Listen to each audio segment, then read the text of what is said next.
Lady Audley's Secret by Mary Elizabeth Braddon. Chapter 34. My Lady Tells the Truth. "Is there any room in which I can talk to you alone?" Robert Audley asked, as he looked dubiously round the hall. My lady only bowed her head in answer. She pushed open the door of the library, which had been left ajar. Sir Michael had gone to his dressing-room to prepare for dinner after a day of lazy enjoyment, perfectly legitimate for an invalid. The apartment was quite empty, only lighted by the blaze of the fire, as it had been upon the previous evening. Lady Audley entered the room, followed by Robert, who closed the door behind him. The wretched, shivering woman went to the fireplace, and knelt down before the blaze, as if any natural warmth could have power to check that unnatural chill. The young man followed her, and stood beside her upon the hearth, with his arm resting upon the chimney-piece. "Lady Audley," he said, in a voice whose icy sternness held out no hope of any tenderness or compassion, "I spoke to you last night very plainly, but you refused to listen to me. Tonight I must speak to you still more plainly, and you must no longer refuse to listen to me." My lady, crouching before the fire with her face hidden in her hands, uttered a low, sobbing sound which was almost a moan, but made no other answer. "There was a fire last night at Mount Stanning, Lady Audley," the pitiless voice proceeded. "The Castle Inn, the house in which I slept, was burned to the ground. Do you know how I escaped perishing in that destruction?" "No." "I escaped by a most providential circumstance, which seems a very simple one. I did not sleep in the room which had been prepared for me. The place seemed wretchedly damp and chilly, the chimney smoked abominably, when an attempt was made at lighting a fire, and I persuaded the servant to make me up a bed on the sofa in the small ground-floor sitting-room, which I had occupied during the evening." He paused for a moment, watching the crouching figure. The only change in my lady's attitude was that her head had fallen a little lower. "Shall I tell you by whose agency the destruction of the Castle Inn was brought about, my lady?" There was no answer. "Shall I tell you?" Still the same obstinate silence. "My Lady Audley," cried Robert suddenly, "you are the incendiary. It was you whose murderous hand kindled those flames. It was you who thought by that thrice horrible deed to rid yourself of me, your enemy and denouncer. What was it to you that other lives might be sacrificed? If by a second massacre of St. Bartholomew you could have ridded yourself of me, you would have sacrificed an army of victims. The day is past for tenderness and mercy. For you I can no longer know pity or compunction. So far as by sparing your shame I can spare others who must suffer by your shame, I will be merciful, but no farther. If there were any secret tribunal before which you might be made to answer for your crimes, I would have little scruple in being your accuser, but I would spare that generous and high-born gentleman upon whose noble name your infamy would be reflected." His voice softened as he made this allusion, and for a moment he broke down, but he recovered himself by an effort and continued. "No life was lost in the fire of last night. I slept lightly, my lady, for my mind was troubled, as it has been for a long time, by the misery which I knew was lowering upon this house. It was I who discovered the breaking out of the fire in time to give the alarm and to save the servant girl and the poor drunken wretch who was very much burnt in spite of efforts, and who now lies in a precarious state at his mother's cottage. It was from him and from his wife that I learned who had visited the Castle Inn in the dead of night. The woman was almost distracted when she saw me, and from her I discovered the particulars of last night. Heaven knows what other secrets of yours she may hold, my lady, or how easily they might be extorted from her if I wanted her aid, which I do not. My path lies very straight before me. I have sworn to bring the murderer of George Talboys to justice, and I will keep my oath. I say that it was by your agency my friend met with his death.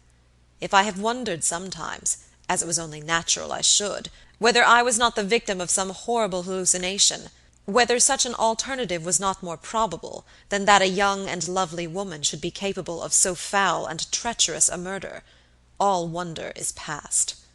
After last night's deed of horror, there is no crime you could commit, however vast and unnatural, which could make me wonder.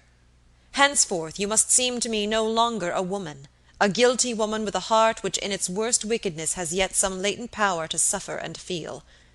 I look upon you henceforth as the demonic incarnation of some evil principle.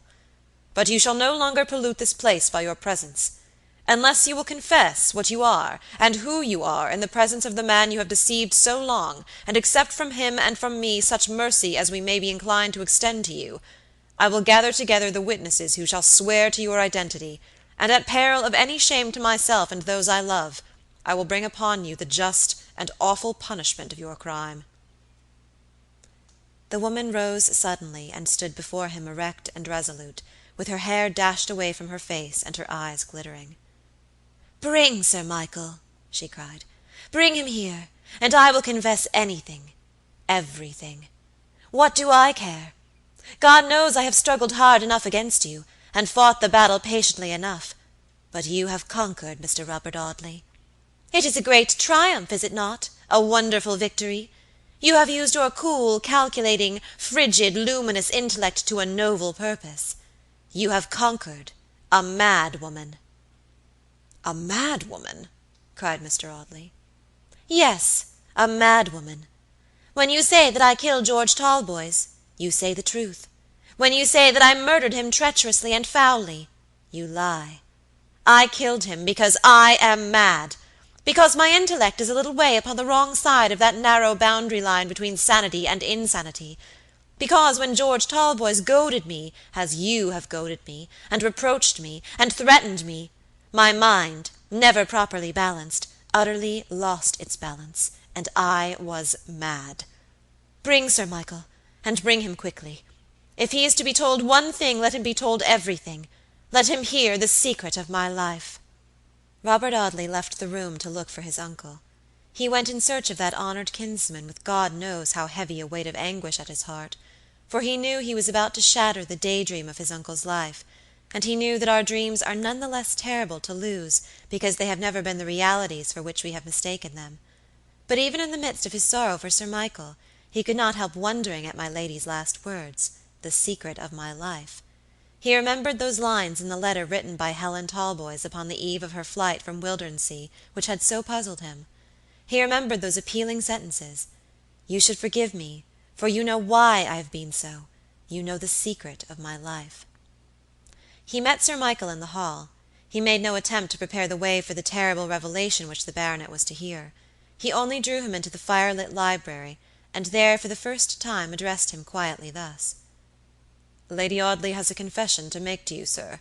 A confession which I know will be a most cruel surprise, a most bitter grief. But it is necessary for your present honor, and for your future peace, that you should hear it. She has deceived you, I regret to say, most basely. But it is only right that you should hear from her own lips any excuses which she may have to offer for her wickedness. May God soften this blow for you," sobbed the young man, suddenly breaking down. "I cannot." Sir Michael lifted his hand as if he would command his nephew to be silent, but that imperious hand dropped feeble and impotent at his side. He stood in the center of the firelit room rigid and immobile. "Lucy," he cried, in a voice whose anguish struck like a blow upon the jarred nerves of those who heard it, as the cry of a wounded animal pains the listener. "Lucy, tell me that this man is a madman. Tell me so, my love, or I shall kill him." There was a sudden fury in his voice as he turned upon Robert, as if he could have indeed felled his wife's accuser to the earth with the strength of his uplifted arm. But my lady fell upon her knees at his feet, interposing herself between the baronet and his nephew, who stood leaning on the back of an easy-chair, with his face hidden by his hand. "He has told you the truth," said my lady, "and he is not mad. I have sent him for you that I may confess everything to you.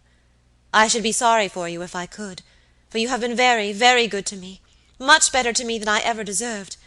But I can't. I can't. I can feel nothing but my own misery. I told you long ago that I was selfish. I am selfish still, more selfish than ever in my misery. Happy, prosperous people may feel for others.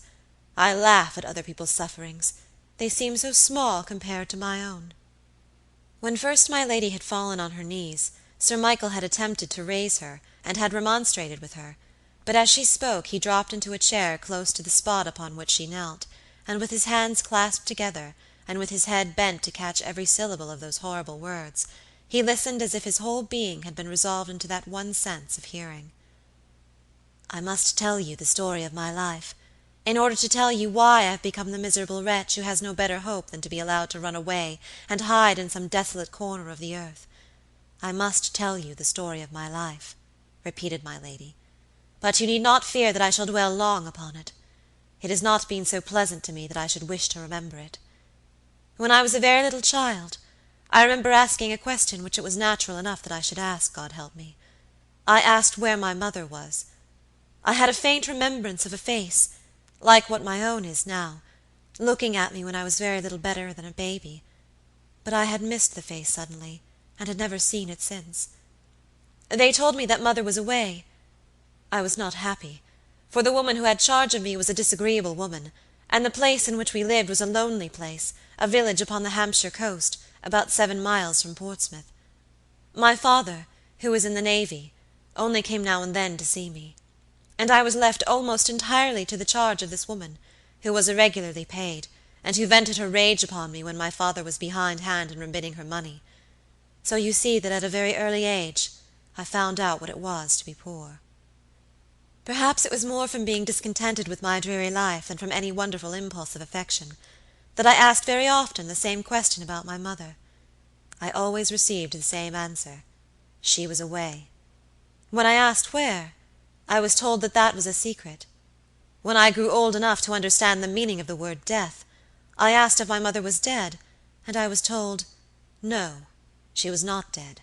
She was ill, and she was away. I asked how long she had been ill, and I was told that she had been so some years, ever since I was a baby. At last the secret came out. I worried my foster mother with the old question one day when the remittances had fallen very much in arrear, and her temper had been unusually tried. She flew into a passion, and told me that my mother was a madwoman, and that she was in a madhouse 40 miles away.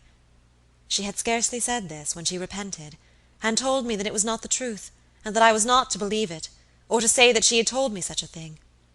I discovered afterward that my father had made her promise most solemnly never to tell me the secret of my mother's fate. I brooded horribly upon the thought of my mother's madness.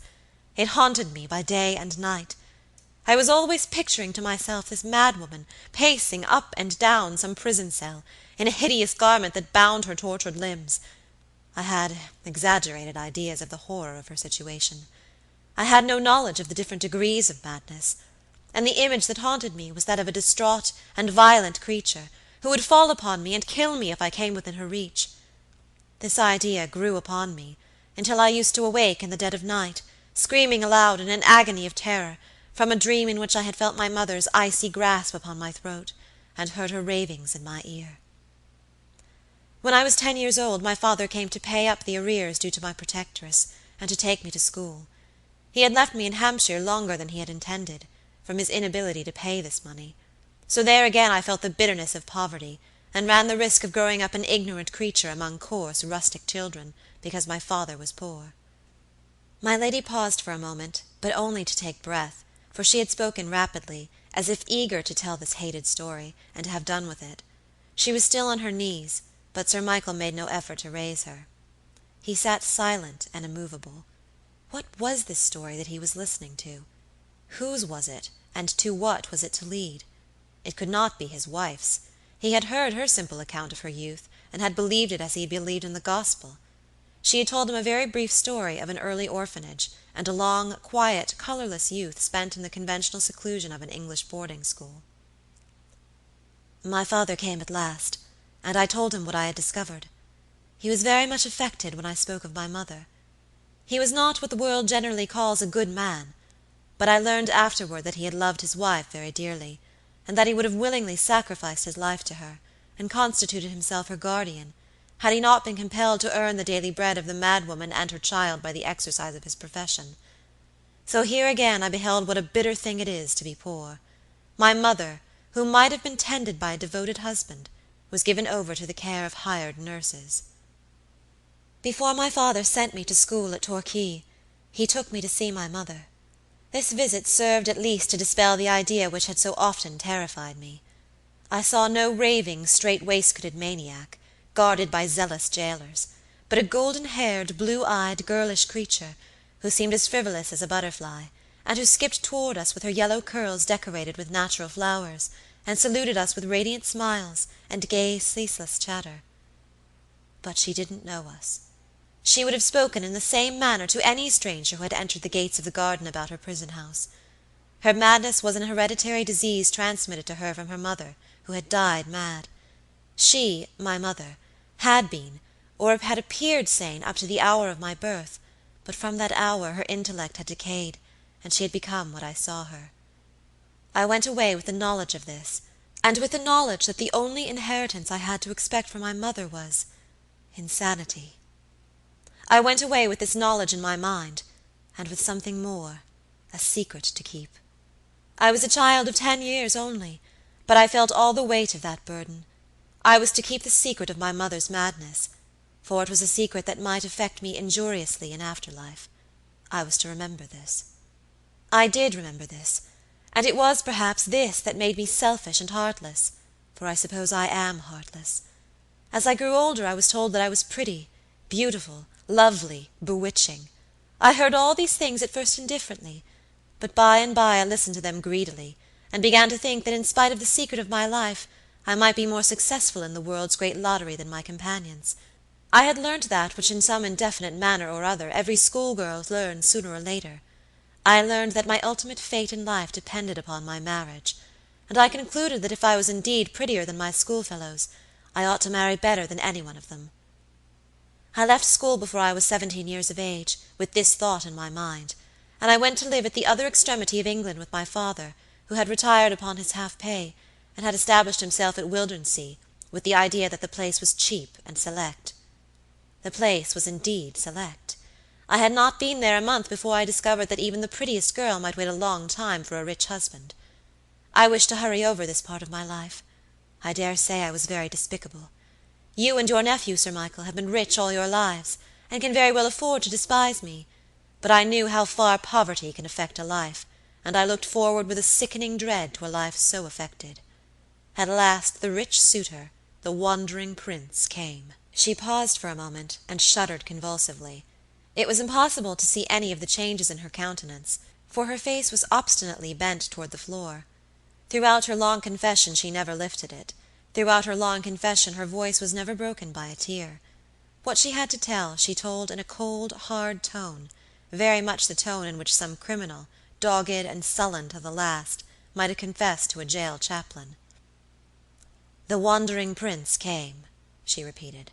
"He was called George Talboys." For the first time since his wife's confession had begun, Sir Michael Audley started. He began to understand it all now.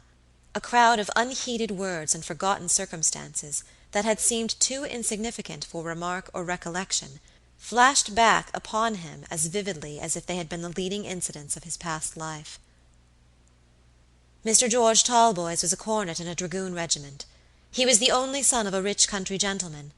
He fell in love with me, and married me 3 months after my 17th birthday. I think I loved him as much as it was in my power to love anybody. Not more than I have loved you, Sir Michael. Not so much, for when you married me, you elevated me to a position that he could never have given me. The dream was broken.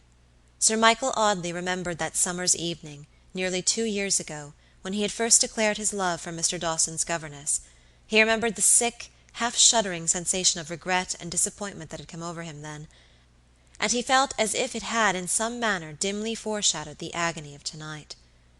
But I do not believe that even in his misery he felt that entire and unmitigated surprise, that utter revulsion of feeling that is felt when a good woman wanders away from herself and becomes the lost creature whom her husband is bound in honor to abjure. I do not believe that Sir Michael Audley had ever really believed in his wife. He had loved her and admired her.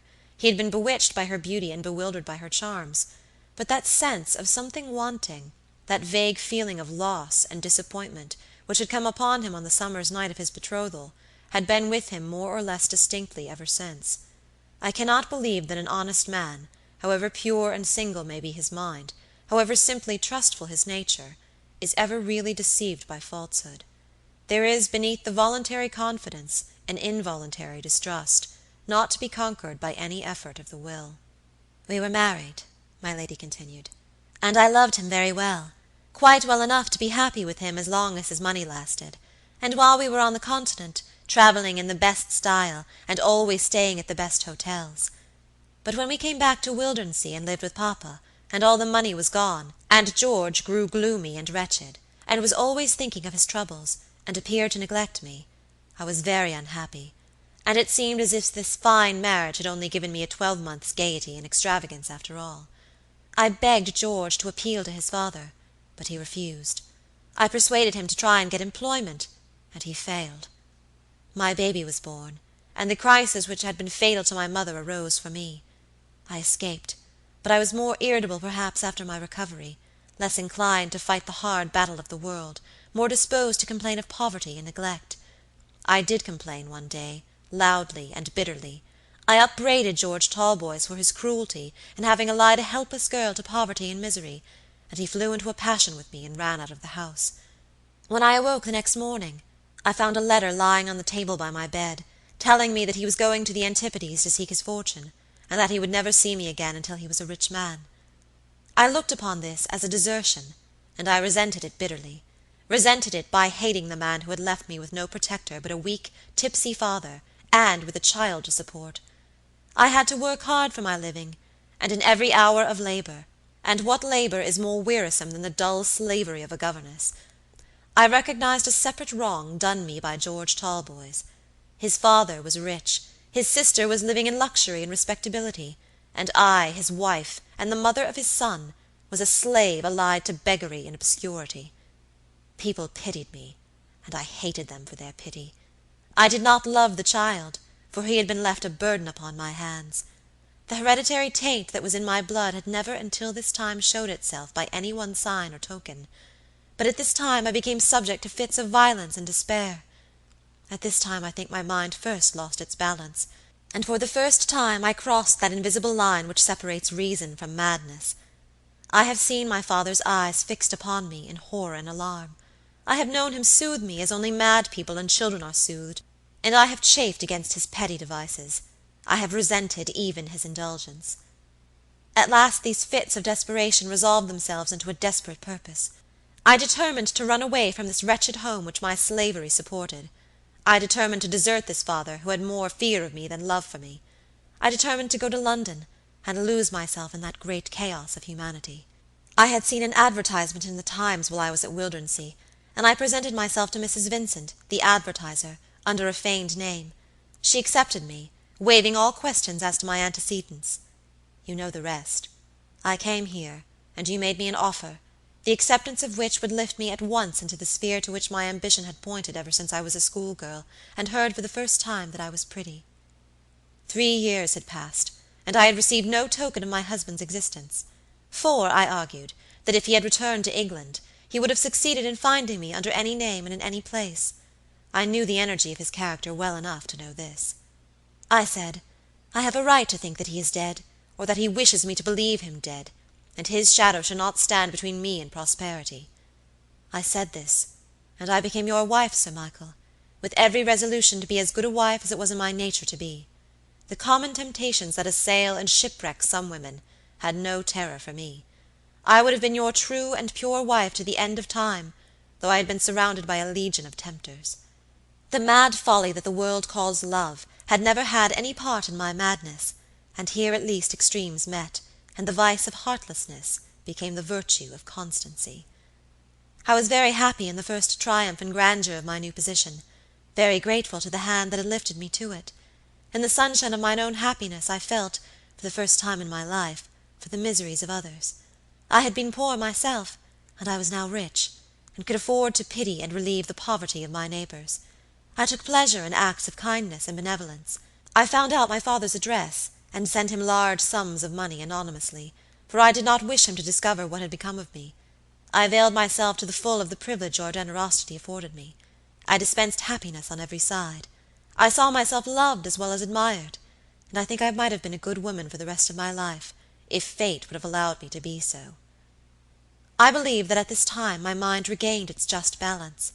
I had watched myself very closely since leaving Wildernsea. I had held a check upon myself. I had often wondered while sitting in the surgeon's quiet family circle whether any suspicion of that invisible, hereditary taint had ever occurred to Mr. Dawson. Fate would not suffer me to be good. My destiny compelled me to be a wretch. Within a month of my marriage, I read in one of the Essex papers of the return of a certain Mr. Talboys, a fortunate gold seeker from Australia. The ship had sailed at the time I read the paragraph. What was to be done? I said just now that I knew the energy of George's character.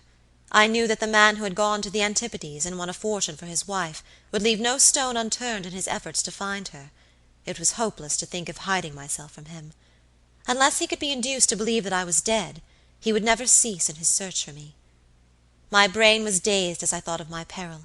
Again the balance trembled. Again the invisible boundary was passed. Again I was mad. I went down to Southampton and found my father, who was living there with my child. You remember how Mrs. Vincent's name was used as an excuse for this hurried journey, and how it was contrived I should go with no other escort than Phoebe Marks, whom I left at the hotel while I went to my father's house. I confided to my father the whole secret of my peril. He was not very much shocked at what I had done, for poverty had perhaps blunted his sense of honor and principle. He was not very much shocked, but he was frightened, and he promised to do all in his power to assist me in my horrible emergency. He had received a letter addressed to me at Wildernsea by George, and forwarded from there to my father. This letter had been written within a few days of the sailing of the Argus, and it announced the probable date of the ship's arrival at Liverpool. This letter gave us, therefore, data upon which to act. We decided at once upon the first step. This was that on the date of the probable arrival of the Argus, or a few days later, an advertisement of my death should be inserted in the Times. But almost immediately after deciding upon this, we saw that there were fearful difficulties in the carrying out of such a simple plan. The date of the death, and the place in which I died, must be announced, as well as the death itself. George would immediately hurry to that place, however distant it might be, however comparatively inaccessible, and the shallow falsehood would be discovered. I knew enough of his sanguine temperament, his courage and determination, his readiness to hope against hope, to know that unless he saw the grave in which I was buried, and the register of my death, he would never believe that I was lost to him. My father was utterly dumbfounded and helpless. He could only shed childish tears of despair and terror. He was of no use to me in this crisis. I was hopeless of any issue out of my difficulties. I began to think that I must trust to the chapter of accidents, and hope that among other obscure corners of the earth, Audley Court might be undreamt of by my husband. I sat with my father, drinking tea with him in his miserable hovel, and playing with the child, who was pleased with my dress and jewels, but quite unconscious that I was anything but a stranger to him. I had the boy in my arms, when a woman who attended him came to fetch him that she might make him more fit to be seen by the lady, as she said. I was anxious to know how the boy was treated, and I detained this woman in conversation with me while my father dozed over the tea-table. She was a pale-faced, sandy-haired woman of about 45, and she seemed very glad to get the chance of talking to me as long as I pleased to allow her. She soon left off talking of the boy, however, to tell me of her own troubles. She was in very great trouble, she told me. Her eldest daughter had been obliged to leave her situation from ill health. In fact, the doctor said the girl was in a decline, and it was a hard thing for a poor widow who had seen better days to have a sick daughter to support, as well as a family of young children. I let the woman run on for a long time in this manner, telling me the girl's ailments, and the girl's age, and the girl's doctor's stuff, and piety, and sufferings, and a great deal more. But I neither listened to her nor heeded her. I heard her, but only in a far-away manner, as I heard the traffic in the street, or the ripple of the stream at the bottom of it. What were this woman's troubles to me? I had miseries of my own, and worse miseries than her coarse nature could ever have to endure. These sort of people always had sick husbands, or sick children, and expected to be helped in their illness by the rich. It was nothing out of the common. I was thinking this, and I was just going to dismiss the woman with a sovereign for her sick daughter, when an idea flashed upon me with such painful suddenness that it sent the blood surging up to my brain and set my heart beating, as it only beats when I am mad. I asked the woman her name.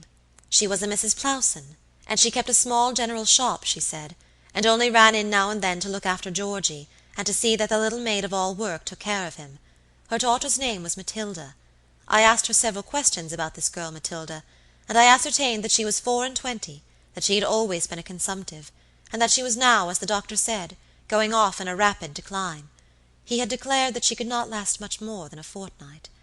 It was in 3 weeks that the ship that carried George Talboys was expected to anchor in the Mersey. I need not dwell upon this business. I visited the sick girl. She was fair and slender.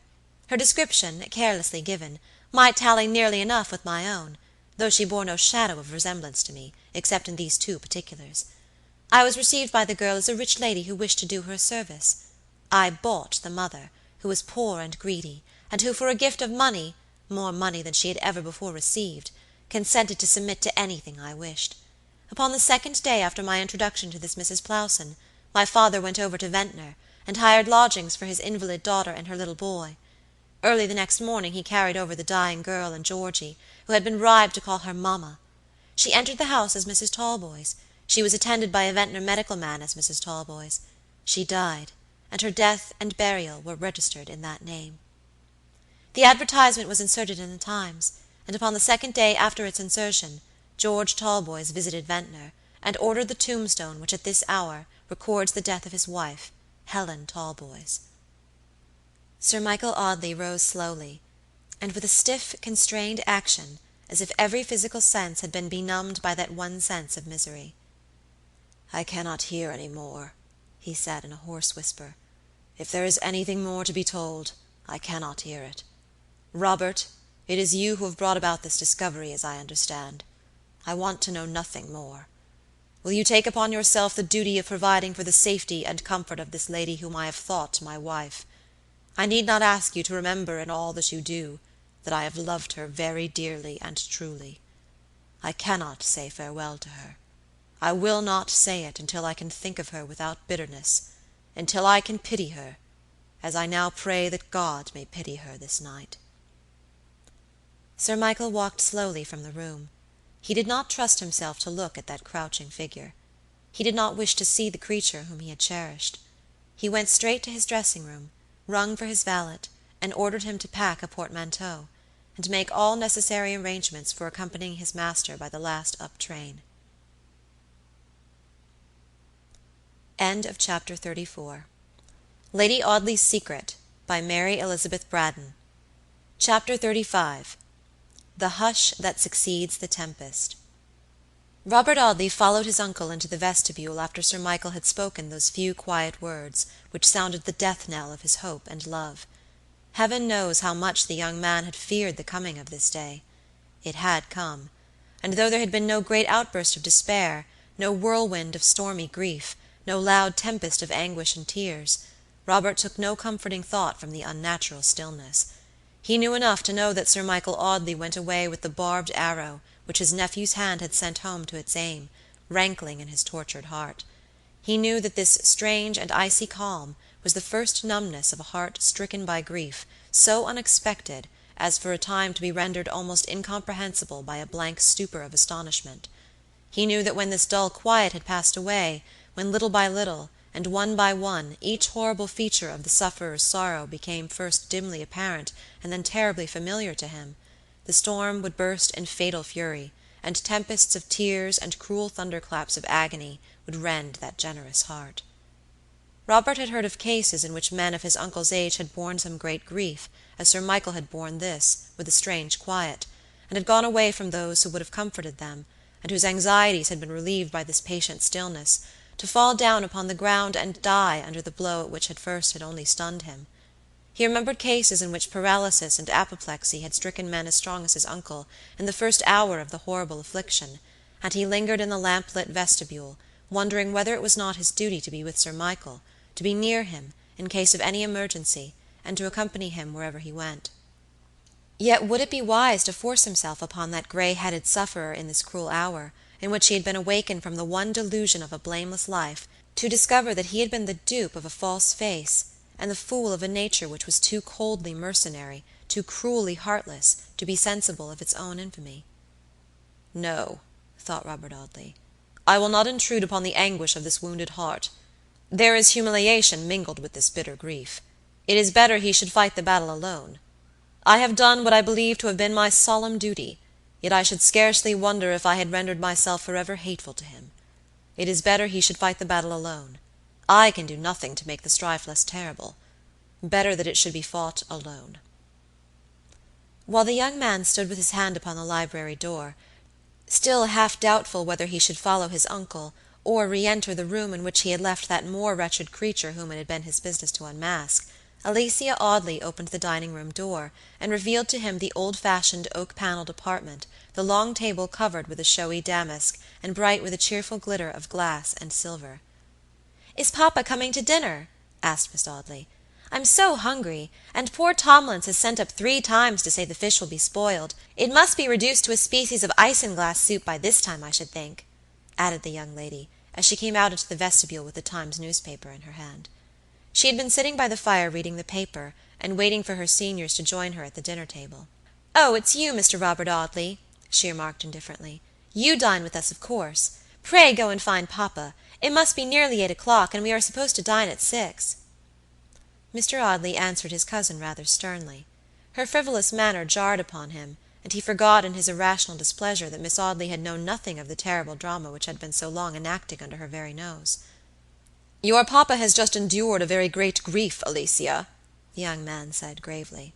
The girl's arch, laughing face changed in a moment to a tenderly earnest look of sorrow and anxiety. Alicia Audley loved her father very dearly. "A grief!" she exclaimed. "Papa grieved! Oh, Robert, what has happened?" "I can tell you nothing yet, Alicia," Robert answered in a low voice. He took his cousin by the wrist, and drew her into the dining-room as he spoke. He closed the door carefully behind him before he continued. "Alicia, can I trust you?" he asked earnestly. "Trust me to do what?" "To be a comfort and a friend to your poor father under a very heavy affliction." "Yes!" cried Alicia passionately. "How can you ask me such a question? Do you think there is anything I would not do to lighten any sorrow of my father's? Do you think there is anything I would not suffer if my suffering could lighten his?" The rushing tears rose to Miss Audley's bright gray eyes as she spoke. "Oh, Robert, Robert, could you think so badly of me as to think I would not try to be a comfort to my father in his grief?" she said reproachfully. "No, no, my dear," answered the young man quietly. "I never doubted your affection. I only doubted your discretion. May I rely upon that?" "You may, Robert," said Alicia resolutely. "Very well, then, my dear girl, I will trust you. Your father is going to leave the court, for a time at least. The grief which he has just endured, a sudden and unlooked-for sorrow, remember, has no doubt made this place hateful to him. He is going away, but he must not go alone, must he, Alicia?" "Alone? No, no! But I suppose my lady—" "Lady Audley will not go with him," said Robert gravely. "He is about to separate himself from her." "For a time?" "No, forever." "Separate himself from her forever!" exclaimed Alicia. "Then this grief—" "Is connected with Lady Audley. Lady Audley is the cause of your father's sorrow." Alicia's face, which had been pale before, flushed crimson. Sorrow of which my lady was the cause, a sorrow which was to separate Sir Michael forever from his wife. There had been no quarrel between them. There had never been anything but harmony and sunshine between Lady Audley and her generous husband. This sorrow must surely then have arisen from some sudden discovery. It was, no doubt, a sorrow associated with disgrace. Robert Audley understood the meaning of that vivid blush. "You will offer to accompany your father wherever he may choose to go, Alicia," he said. "You are his natural comforter at such a time as this, but you will best befriend him in this hour of trial by avoiding all intrusion upon his grief. Your very ignorance of the particulars of that grief will be a security for your discretion. Say nothing to your father that you might not have said to him 2 years ago, before he married a second wife. Try and be to him what you were before the woman in yonder room came between you and your father's love." "I will," murmured Alicia. "I will." "You will naturally avoid all mention of Lady Audley's name. If your father is often silent, be patient. If it sometimes seems to you that the shadow of this great sorrow will never pass away from his life, be patient still. And remember that there can be no better hope of a cure of his grief than the hope that his daughter's devotion may lead him to remember there is one woman upon this earth who will love him truly and purely until the last." "Yes, yes, Robert, dear cousin, I will remember." Mr. Audley, for the first time since he had been a schoolboy, took his cousin in his arms and kissed her broad forehead. "My dear Alicia," he said, Do this, and you will make me happy. I have been in some measure the means of bringing this sorrow upon your father. Let me hope that it is not an enduring one. Try and restore my uncle to happiness, Alicia, and I will love you more dearly than brother ever loved a noble-hearted sister, and a brotherly affection may be worth having, perhaps, after all, my dear, though it is very different to poor Sir Harry's enthusiastic worship." Alicia's head was bent and her face hidden from her cousin while he spoke, but she lifted her head when he had finished, and looked him full in the face with a smile that was only the brighter for her eyes being filled with tears. "You are a good fellow, Bob," she said, "and I've been very foolish and wicked to feel angry with you because—" The young lady stopped suddenly. "Because what, my dear?" asked Mr. Audley. "Because I'm silly, Cousin Robert," Alicia said quickly. "Never mind that, Bob. I'll do all you wish, and it shall not be my fault if my dearest father doesn't forget his troubles before long. I'd go to the end of the world with him, poor darling, if I thought there was any comfort to be found for him in the journey. I'll go and get ready directly. Do you think papa will go tonight?" "Yes, my dear. I don't think Sir Michael will rest another night under this roof yet awhile." "The mail goes at 20 minutes past 9," said Alicia. "We must leave the house in an hour if we are to travel by it. I shall see you again before we go, Robert." "Yes, dear."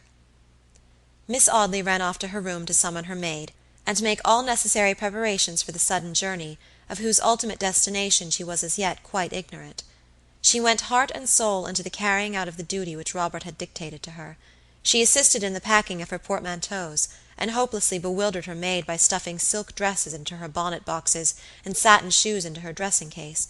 She roamed about her rooms, gathering together drawing materials, music books, needlework, hair brushes, jewelry, and perfume bottles, very much as she might have done had she been about to sail for some savage country, devoid of all civilized resources. She was thinking all the time of her father's unknown grief, and perhaps a little of the serious face and earnest voice which she had that night revealed her cousin Robert to her in a new character. Mr. Audley went upstairs after his cousin, and found his way to Sir Michael's dressing-room. He knocked at the door and listened, heaven knows how anxiously, for the expected answer. There was a moment's pause, during which the young man's heart beat loud and fast, and then the door was opened by the baronet himself. Robert saw that his uncle's valet was already hard at work preparing for his master's hurried journey. Sir Michael came out into the corridor. "Have you anything more to say to me, Robert?" he asked quietly. "I only came to ascertain if I could assist in any of your arrangements. You go to London by the mail?" "Yes." "Have you any idea of where you will stay?" "Yes. I shall stop at the Clarendon. I am known there. Is that all you have to say?" "Yes, except that Alicia will accompany you." "Alicia?" "She could not very well stay here, you know, just now. It would be best for her to leave the Court until—" "Yes, yes, I understand," interrupted the baronet. "But is there nowhere else that she could go? Must she be with me?" "She could go nowhere else so immediately, and she would not be happy anywhere else." "Let her come, then," said Sir Michael. "Let her come."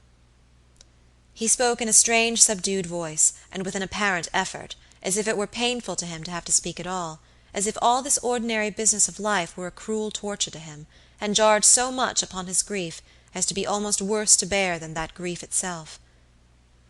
"Very well, my dear uncle, then it is all arranged. Alicia will be ready to start at 9 o'clock." "Very good, very good," muttered the baronet. "Let her come if she pleases, poor child. Let her come." He sighed heavily as he spoke in that half-pitying tone of his daughter. He was thinking how comparatively indifferent he had been toward that only child for the sake of the woman now shut in the firelit room below.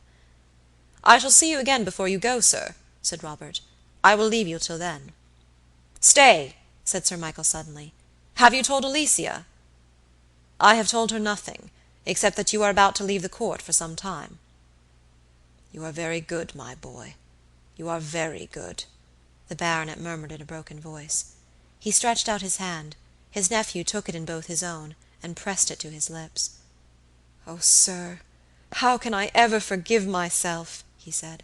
"How can I ever cease to hate myself for having brought this grief upon you?" "No, no, Robert, you did right.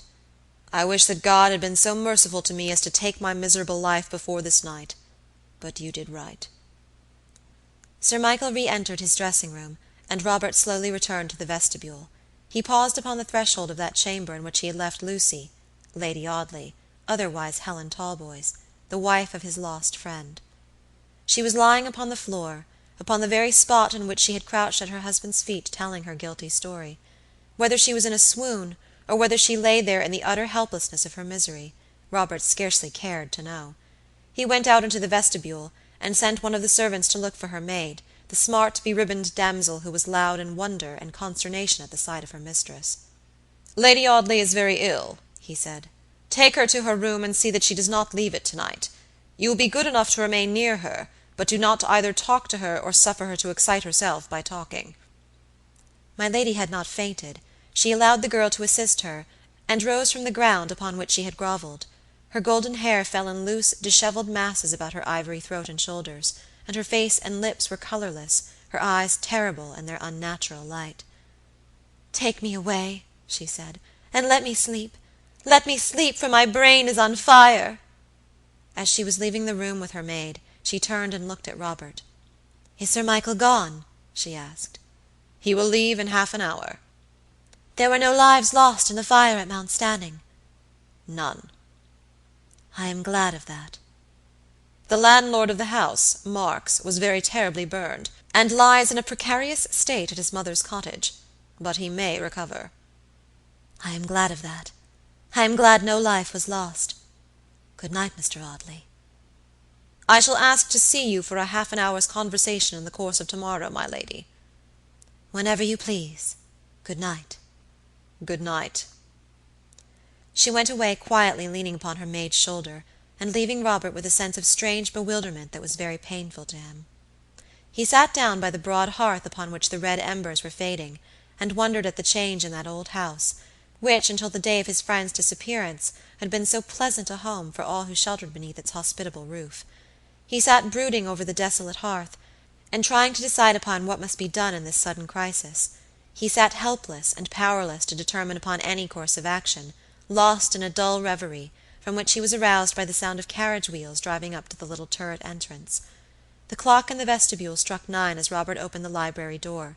Alicia had just descended the stairs with her maid, a rosy-faced country girl. "Good-bye, Robert," said Miss Audley, holding out her hand to her cousin. "Good-bye, and God bless you. You may trust me to take care of papa." "I am sure I may. God bless you, my dear."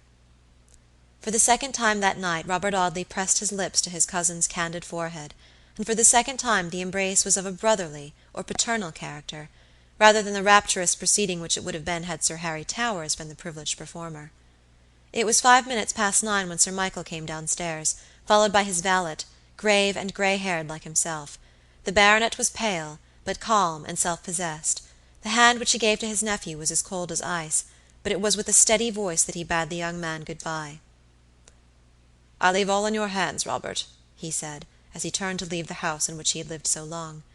"I may not have heard the end, but I have heard enough. Heaven knows I have no need to hear more. I leave all to you, but you will not be cruel.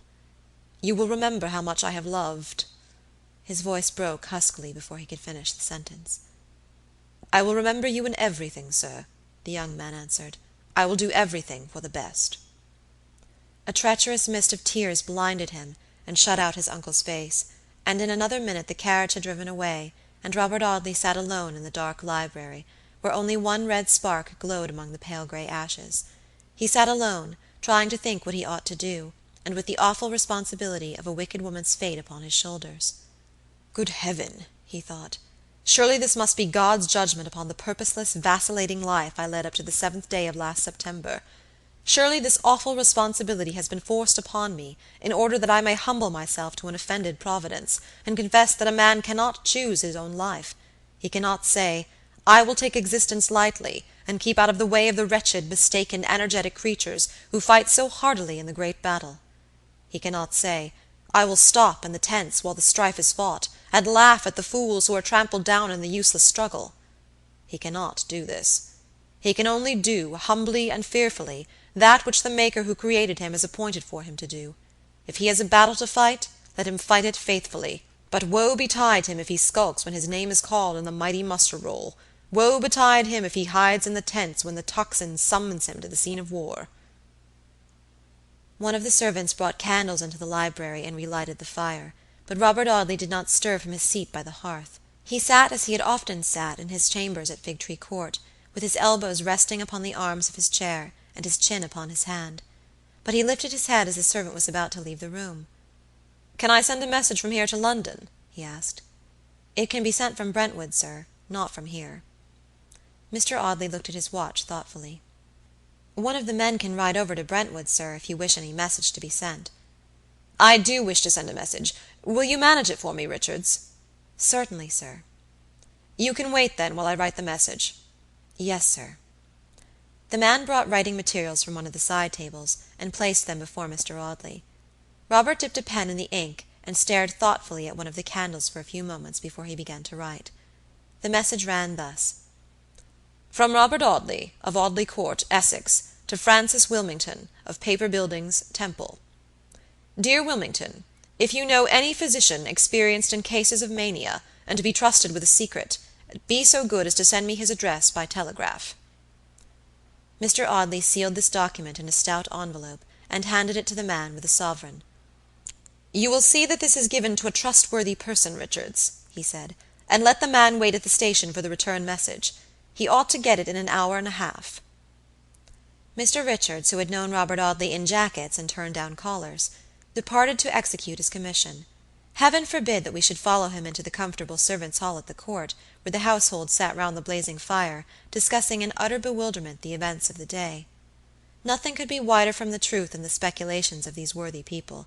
What clue had they to the mystery of that firelit room in which a guilty woman had knelt at their master's feet to tell the story of her sinful life? They only knew that which Sir Michael's valet had told them of his sudden journey: how his master was as pale as a sheet, and spoke in a strange voice that didn't sound like his own, somehow, and how you might have knocked him, Mr. Parsons, the valet, down with a feather, if you had been minded to prostrate him by the aid of so feeble a weapon. The wise heads of the servants' hall decided that Sir Michael had received sudden intelligence through Mr. Robert. They were wise enough to connect the young man with the catastrophe, either of the death of some near and dear relation. The elder servants decimated the Audley family in their endeavors to find a likely relation, or of some alarming fall in the funds, or of the failure of some speculation or bank in which the greater part of the baronet's money was invested. The general leaning was toward the failure of a bank, and every member of the assembly seemed to take a dismal and raven-like delight in the fancy, though such a supposition involved their own ruin and the general destruction of that liberal household. Robert sat by the dreary hearth, which seemed dreary even now when the blaze of a great wood fire roared in the wide chimney, and listened to the low wail of the March wind moaning round the house and lifting the shivering ivy from the walls it sheltered. He was tired and worn out, for remember that he had been awakened from his sleep at 2 o'clock that morning by the hot breath of blazing timber and the sharp crackling of burning woodwork. But for his presence of mind and cool decision, Mr. Luke Marks would have died a dreadful death. He still bore the traces of the night's peril, for the dark hair had been singed upon one side of his forehead, and his left hand was red and inflamed, from the effect of the scorching atmosphere out of which he had dragged the landlord of the Castle Inn. He was thoroughly exhausted with fatigue and excitement, and he fell into a heavy sleep in his easy-chair before the bright fire, from which he was only awakened by the entrance of Mr. Richards with the return message. This return message was very brief. "Dear Audley, always glad to oblige. Alwyn Mosgrave, M.D., 12 Savile Row. Safe." This, with names and addresses, was all that it contained. "I shall want another message taken to Brentwood tomorrow morning, Richards," said Mr. Audley, as he folded the telegram. "I should be glad if the man would ride over with it before breakfast. He shall have half a sovereign for his trouble." Mr. Richards bowed. "Thank you, sir. Not necessary, sir. But as you please, of course, sir," he murmured. "At what hour might you wish the man to go?" Mr. Audley might wish the man to go as early as he could, so it was decided that he should go at 6. "My room is ready, I suppose, Richards?" said Robert. "Yes, sir, your old room." "Very good. I shall go to bed at once. Bring me a glass of brandy and water as hot as you can make it, and wait for the telegram." This second message was only a very earnest request to Dr. Mosgrave to pay an immediate visit to Audley Court on a matter of serious moment. Having written this message, Mr. Audley felt that he had done all that he could do. He drank his brandy and water. He had actual need of the diluted alcohol, for he had been chilled to the bone by his adventures during the fire. He slowly sipped the pale golden liquid, and thought of Clara Talboys, of that earnest girl whose brother's memory was now avenged, whose brother's destroyer was humiliated in the dust? Had she heard of the fire at the Castle Inn? How could she have done otherwise than hear of it in such a place as Mount Stanning? But had she heard that he had been in danger, and that he had distinguished himself by the rescue of a drunken boor? I fear that, even sitting by that desolate hearth, and beneath the roof whose noble was an exile from his own house, Robert Audley was weak enough to think of these things, weak enough to let his fancy wander away to the dismal fir trees under the cold March sky, and the dark brown eyes that were so like the eyes of his lost friend. Chapter 35